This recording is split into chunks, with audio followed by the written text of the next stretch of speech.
el tema de la semana, de las 2 últimas semanas, es el juicio al fiscal general del Estado. Se le está juzgando por un presunto delito de revelación de secretos. Vamos a ver si le condenan o no. Pero ¿y si les digo, y lo vamos a explicar enseguida, que puede que se le condene, pero por otro delito? Se lo vamos a decir en unos minutitos, se lo explicamos. Pero vean, este es un pequeño resumen de lo que ha ocurrido. Cualquier dato referente al señor Amador, yo creo que ha sido tratado con exquisitez. Yo pasé a ser el delincuente confeso del Reino de España. O sea, estaba muerto. El fiscal general del Estado me había matado públicamente. Es una calumnia directa a quienes podemos ser los superiores de la persona encargada del caso. Es una deducción lógica. Un fiscal no puede tomar una decisión sin el visto bueno o por orden de arriba. Visto para la sentencia y despeje de la sala. Venga, 10 y 29, ya con Alfonso Pérez Medina para repasar, de un lado, cuáles son los puntos claves, las preguntas que tiene que responder el Tribunal Supremo, y vamos a repasar los mejores momentos que nos ha dejado este juicio. Porque, fíjense, de entrada vamos a ver en primer lugar qué es lo que hay contra el fiscal general del Estado. Se dice que no hay pruebas, pero sí que hay 2 indicios sobre los que gira todo, básicamente, ¿no? Sí, indicios periféricos. Uno, quizá el más claro, ese borrado de su teléfono móvil, que además se produce el mismo día que el Tribunal Supremo abre causa contra él. Luego hay otro borrado posterior también una semana después, borrado también de su correo de Gmail, que es donde recibe todo el expediente de Alberto González Amador. Y bueno, la secuencia del 13 de marzo de 2024, que esa misma noche, cuando sale la información en El Mundo y está difundiendo ese bulo Miguel Ángel Rodríguez, pues él pide rápidamente el correo, con lo cual lo tenía cuando se produjo esa filtración. Y aquí está la clave, posesión del correo. Un correo al que tenían acceso centenares de personas. Y esto es interesante porque, claro, la Unidad Central Operativa de la Guardia Civil no se ha fijado en el resto de personas, solo se ha fijado en el fiscal general del Estado, y así quedó de manifiesto en el juicio. Fañe, especialmente el 7 de marzo, habían recibido exactamente esa misma documentación. ¿Otras personas como cuáles? Todo lo que se ha filtrado estaba en poder de la Fiscalía General del Estado y de 600 personas más. Vale. Bueno, nosotros no hacemos investigaciones prospectivas y exactamente. Se reían en la sala, momento, no sé si eran fans del fiscal general del Estado que estaban ahí sentados, pero el caso es que... Había muchos fiscales, gente de próxima, evidentemente, al fiscal general del Estado, pero al propio Antonio Balas también se ríe cuando hace esa afirmación. Lo cual no es muy tranquilizador, pero bueno, luego vamos a ver algún despiste más, entre comillas, de la UCO, veremos si es un despiste o no. Preguntas que tiene que responder el Supremo. ¿El filtrador fue el fiscal? Esta es la pregunta clave. Es la pregunta clave, si se le puede atribuir a él esa filtración, si hay alguna prueba, si hay alguna pistola humeante de que él envió ese correo electrónico. De momento en el juicio no la hemos visto. Hay un testimonio de la fiscal de la Comunidad de Madrid, de la Fiscalía de Madrid, mejor dicho, que le apunta a él indirectamente por una frase que le habría dicho y que el fiscal niega. Lo primero que me entra es una llamada a las 9:10 de la mañana, creo, del fiscal general del Estado. Creo que no le di ni los buenos días. Le dije, has filtrado los correos. ¿Y qué le dijo? Eso ahora no importa, hay que sacar la nota cuanto antes. Lo primero que tengo que decir es que yo no escuché esas palabras. No escuché esas palabras. No creo que sea nuestro papel desvelar la estrategia de defensa de nadie. Hay una situación de desafección de la señora Lastra, tanto con el equipo directivo que está ahora en la Fiscalía General como con el que estaba anteriormente.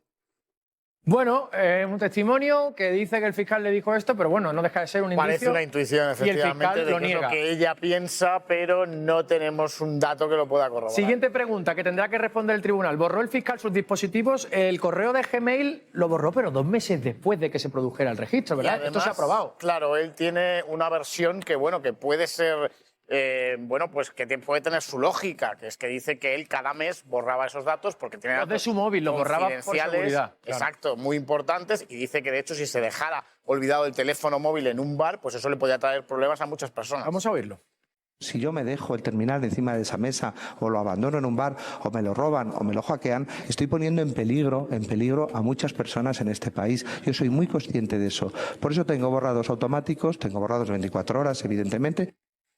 Su explicación, borro ese día los mensajes de WhatsApp en el teléfono porque lo hago habitualmente por seguridad, como dice él, y el Gmail, esto aunque se haya dicho mucho, el Gmail no se borró, el Gmail lo borró 2 meses Y después. de hecho en el juicio compareció el responsable de protección de datos de la Fiscalía General del Estado y dijo que no había incumplido en general los protocolos, la normativa que tienen los fiscales. Aquí hay una clave y aquí eres tu protagonista. ¿Creerán los testimonios de los periodistas, como tú, que dijeron claramente, no, si mi fuente no es el fiscal general del Estado?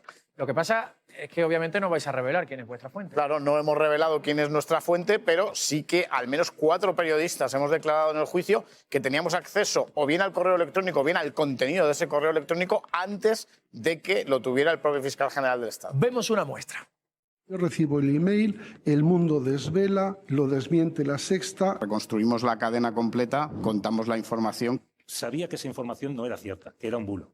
Yo lanzo el email para desmentir a La Sexta. El tiempo nos ha dado la razón, lo que contamos era verdad. Izquierda voraz del Muy aparato bien. del Estado. Se ha demostrado que es la verdad, le pese a quien le pese.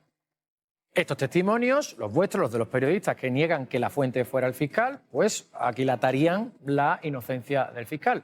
Veremos qué peso tiene. Vamos a ver qué dice el Tribunal Supremo. Y ojo a esto, ¿creerá el Supremo la versión de la UCO? Yo he puesto aquí los despistes de la UCO. Los de los despistes, lo digo, lo van a entender rápidamente, porque, por ejemplo, se les olvidó avisar al juez instructor de que en los registros se lo llevaron todo. Vamos a escucharlo y lo comentamos. Es cierto que se hizo un volcado completo de todo el contenido de los dispositivos del fiscal general del Estado, de todo lo que había en ellos, con independencia de la fecha. Sí, sí. De acuerdo. ¿Pidieron ustedes autorización para realizar ese volcado completo y no limitado a las fechas que establecía no me la UCO? acuerdo. No me acuerdo. ¿No se acuerda si pidieron autorización? Mire, yo no recuerdo si se coge o no.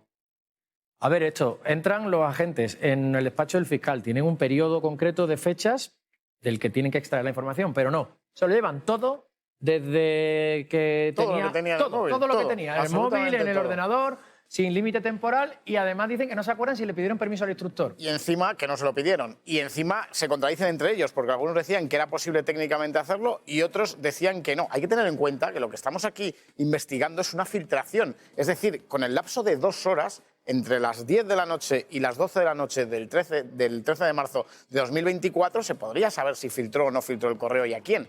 Pero es que se llevaron desde el 8 de marzo hasta el 30 de octubre, que es lo que había autorizado el juez. Pero es que se llevaron todo. Luego el juez lo que hizo sí fue limitar ese volcado a unos días, desde el 6 hasta el 14 de marzo. Por eso las defensas a lo mejor podrán alegar que fue nulo ese registro y pedir la nulidad. Eso probablemente es una baza que van a jugar en el Tribunal Constitucional, muy Y probablemente. para rematar, este despiste de la UCO me parece tremendo. Esto que estamos viendo es informe de la Guardia Civil, con una conversación en la que un ayudante del fiscal le dice a otra persona también de la Fiscalía: La fiscal provincial de Madrid, Pilar Rodríguez. cuídate mucho, que ya te digo que te vamos a necesitar a tope.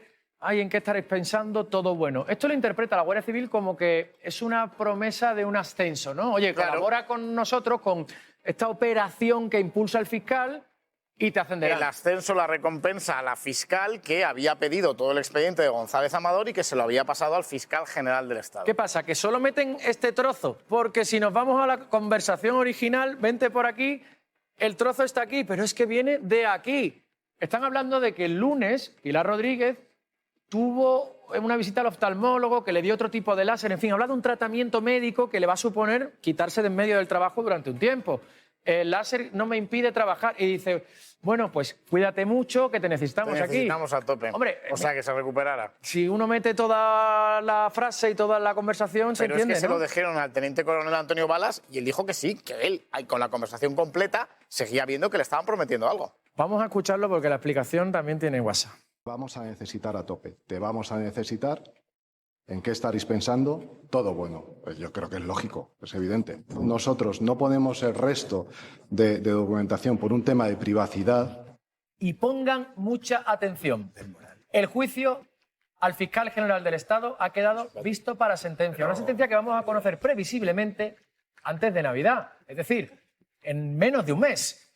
Y sabemos que al fiscal general del Estado le están juzgando por un presunto delito de revelación de secretos. Pero, y esta es la noticia que les contamos, Alfonso Pérez Medina, atención, porque en las últimas horas planea también la sombra de otro segundo delito por el cual podría ser condenado.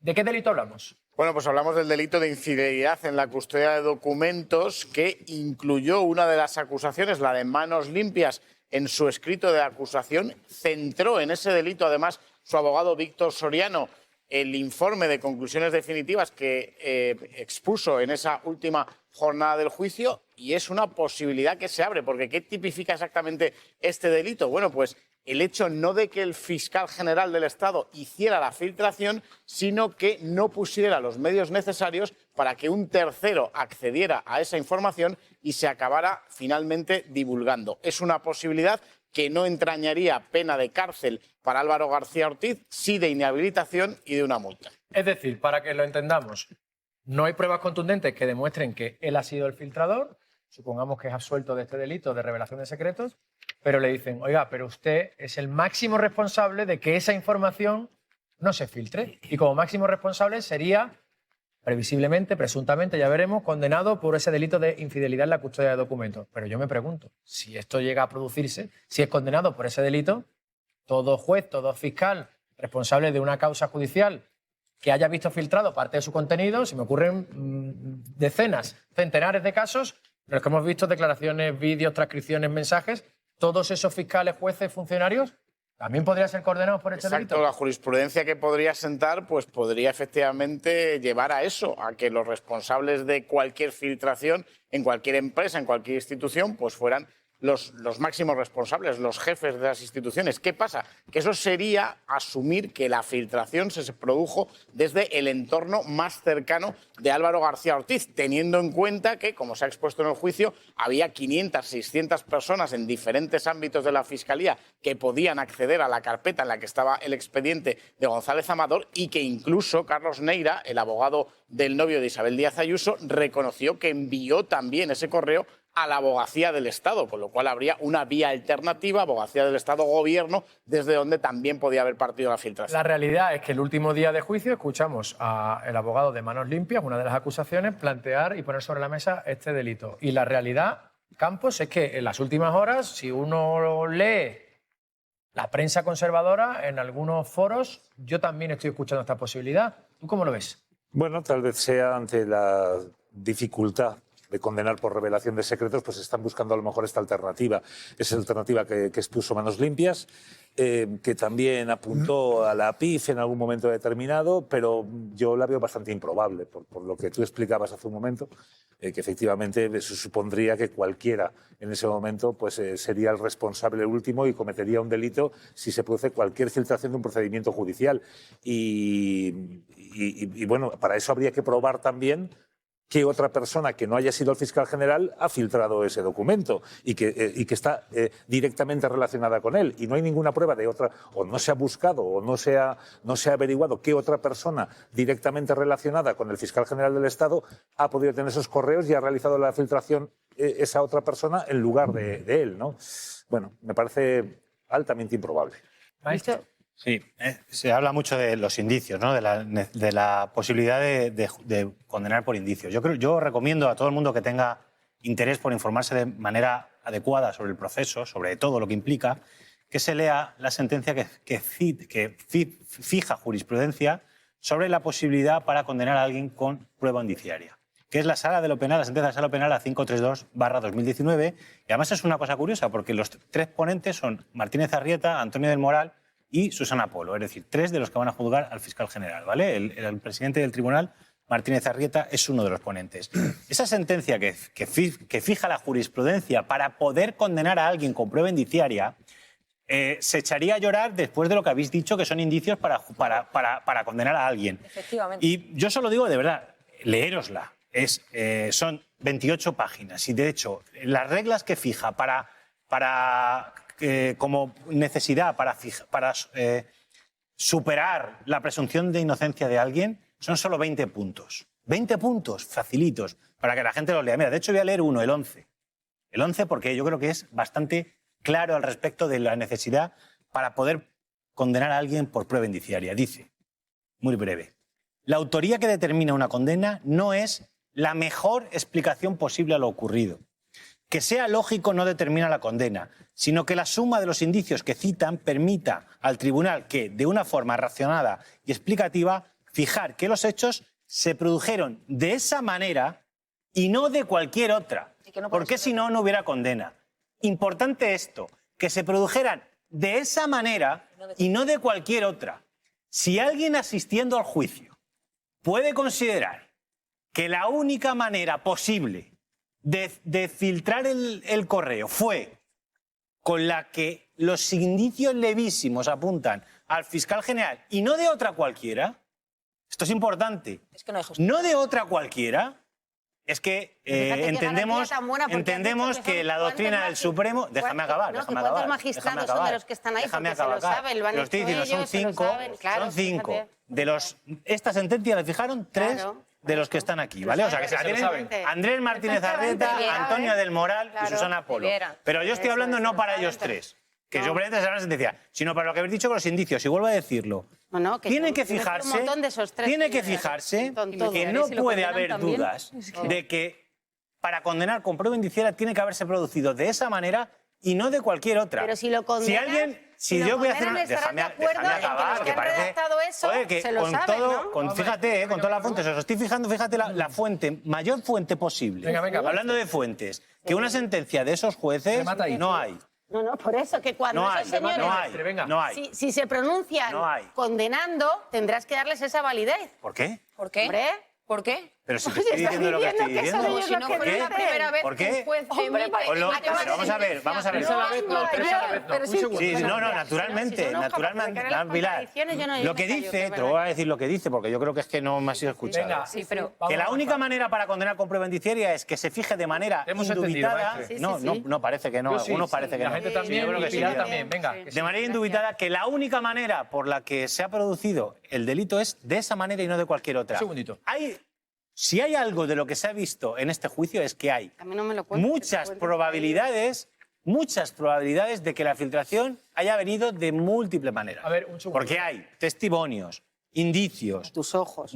No, como mi hijo, no ha habido, Pero no ha si habido no seis tienes aquí a dos testimonios, personas. seis testimonios de personas que han dicho que se le ha Pero filtrado si de no, la persona. Yo lo que quiero decir que lo importante no son nuestros ojos, son los de No, esos no señores los que ojos. están O sea, ahí sentados. ¿cómo que no? Eso es un ¿Cómo que problema. nuestros Eso es ojos? un problema. La Nosotros palabra podemos no valorar los hechos perfectamente. Tendrá que desvirtuar para una condena, ante la falta de prueba directa, tendrá que desvirtuar el testimonio de 7 periodistas. Tendremos que esperar a ver. Tendrá que desvirtuarlo y a ver de qué forma si lo hace. condenan a favor o en porque contra, un si periodista, condenan por indicios o en pruebas. Como tú, como Gaby, quiero Pilar, decir- como yo, quiero como decir Alfonso, que yo- o como Antonio, cuando vamos ante un tribunal, que no nos presentamos voluntarios, nos llevan por como cualquier obligación. testigo.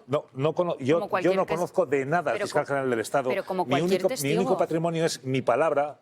como cualquier y testigo. mi currículum y mi carrera profesional. Pero- Y para nada, en absoluto, voy a mentir y voy a poner en riesgo mi Pero carrera por defender a una Pero persona como a la cualquier que ni testigo. conozco. Independientemente de la profesión de cualquier testigo, cualquier testigo tiene la misma Ya, de pero cara tendrán que al Tribunal desvirtuar, Supremo, de cara al Tribunal ante la Supremo, falta de prueba cualquier directa, testimonio tendrán que tiene la misma desvirtuar validez. el No hay testimonio. una... No, pero Noelia, lo que no entiendes es que está diciendo Miguel Ángel es que el tribunal tiene que probar que él miente. Para que no haya otra manera de filtrar el documento para que, según la doctrina del Supremo, pueda condenar al fiscal.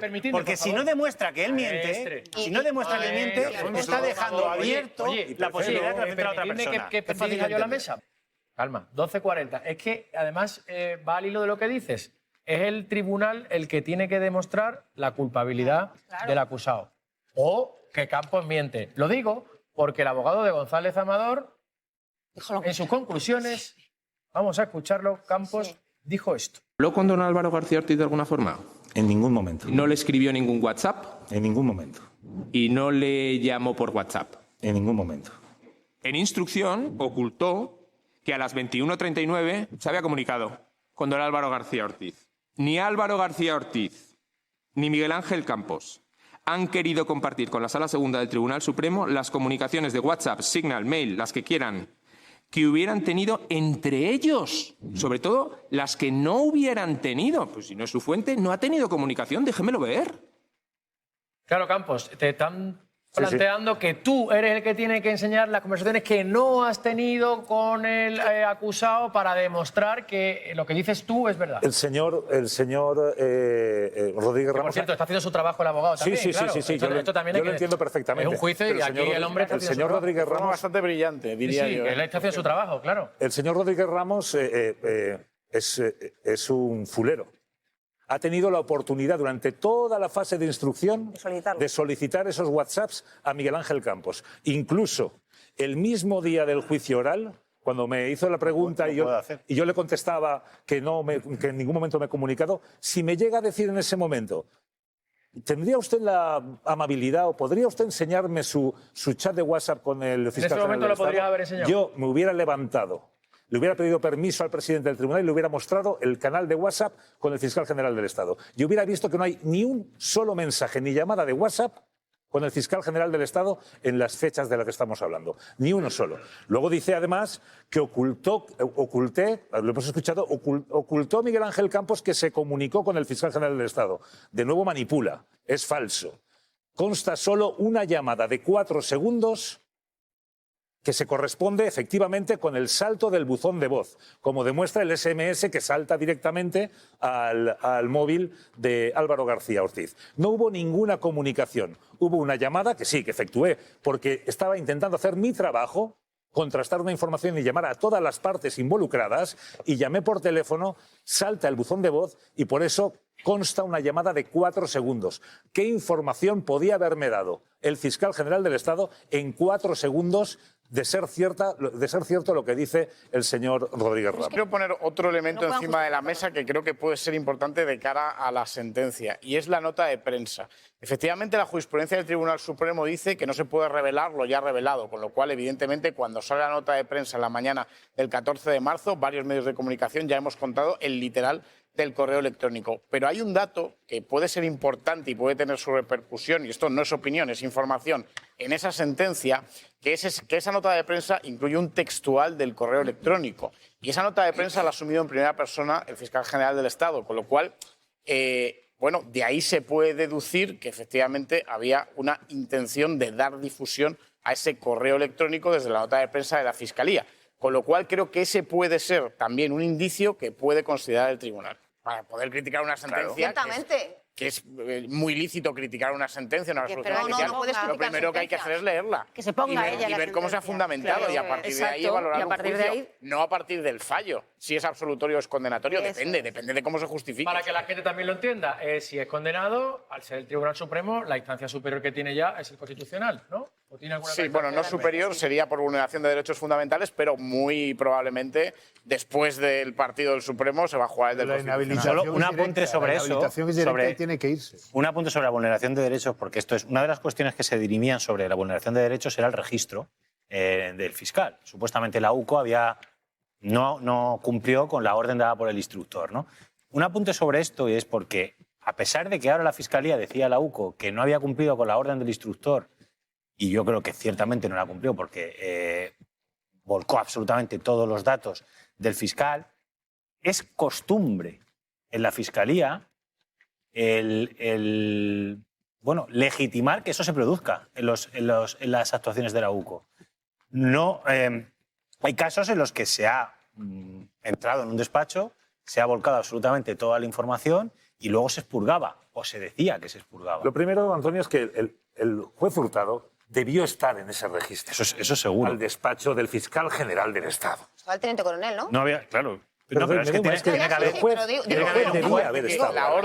La orden ya era desmesurada en sí mismo, porque ordenaba llevarse todos los correos desde el 6 de marzo hasta el 30 de octubre. Y luego el juez Hurtado lo que hizo fue limitar a 6-8 días, no recuerdo exactamente, el periodo de la filtración, que era desde el 6 de marzo hasta el 14. O sea, que él mismo se rectificó a sí mismo y veía que no hacía falta llevarse 6 meses. Y es un escándalo, lo cual se llevaron todo. Un escándalo que el teniente coronel Antonio Balas diga, preguntado sobre si preguntó al juez si tenía permiso para poder hacer algo que el juez instructor no le dio permiso y dice que no se acuerda. Esto es normal. O sea, es la vulneración de los derechos fundamentales básicos. Maestre, a los compañeros de tribunales, ¿es normal que la Guardia Civil, la UCO, cuando tiene una orden judicial, entre y se lo lleve todo y luego lo seleccione, o debería entrar, y es lo habitual, y ya llevarse el material seleccionado? Es una práctica que se hace, pero no debería hacerse. Debería todo ceñirse a lo ordenado por la autoridad judicial. Vamos a ver. Se podría probar perfectamente que no habla con el fiscal. Prefiero que piensen que habla con el fiscal a que vean lo que hay aquí. Eso es tu opinión. Con mis fuentes. No, no. Eso es tu Es que para mí opinión. mis fuentes Ya, son mucho más vale. importantes Pero que un eso. Y fiscal estoy hablando de general, yo. un fiscal Yo, general, no un opinión. fiscal que tiene Mira, información sobre terrorismo, sobre terrorismo, Esa información sobre no personas, se va a testigos filtrar protegidos. jamás. Es que no saben ni lo que tienen. Pero si se ha filtrado. No, pero pero tú te has leído. Se ha filtrado hasta su teléfono. Se han filtrado los teléfonos y los Y su documentos. correo electrónico.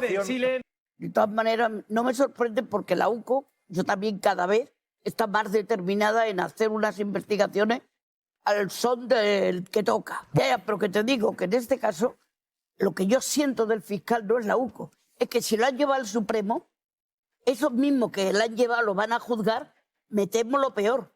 Y lo peor sería que le condenara, para mí, porque no tienen el más mínimo destino de la prueba. Y eso, para mí sería un palo a la justicia. Y yo tengo un sentido muy profundo de la justicia, no te creas que no creo en ella, pero yo ya me estoy dando cuenta que hoy la política se está haciendo en la justicia y eso me permite opinar que ya no tengo tanta confianza en la justicia y a lo mejor ya no la tengo que tener en la política.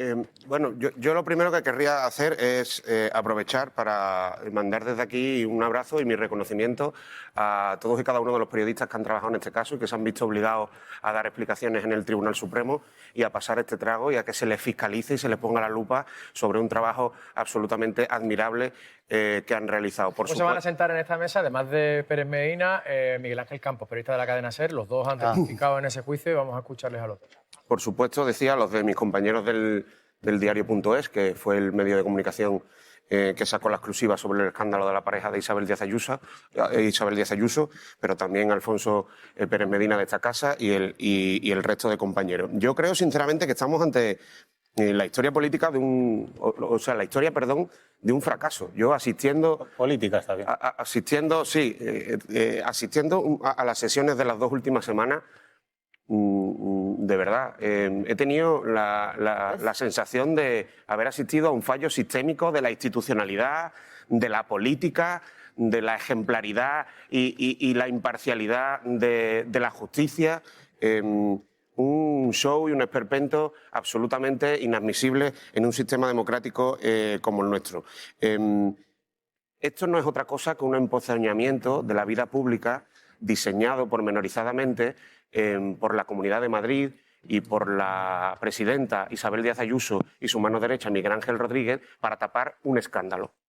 Un escándalo que le afecta a ella de pleno políticamente y que sobre todo judicialmente afecta a su pareja. Esto es un empozoñamiento de la vida pública, de la institucionalidad, un señalamiento de la profesión periodística, simplemente para tapar que la pareja de Isabel Díaz Ayuso, ya siendo pareja de Isabel Díaz Ayuso, falsificó presuntamente siempre facturas para defraudar a las arcas públicas más de 350.000... ¿El qué? Ahí la inteligencia del Estado Si era Mayor... para taparlo les ha salido fatal. No le ha salido fatal. Mira, Hombre, puede salir bien si le van condenando al fiscal. Porque luego quiero preguntar que es que si hay condena para el fiscal, puede que incluso el proceso de la pareja de Díaz Ayuso Nos hacemos emigrantes. le salga bien finalmente. No tiene nada.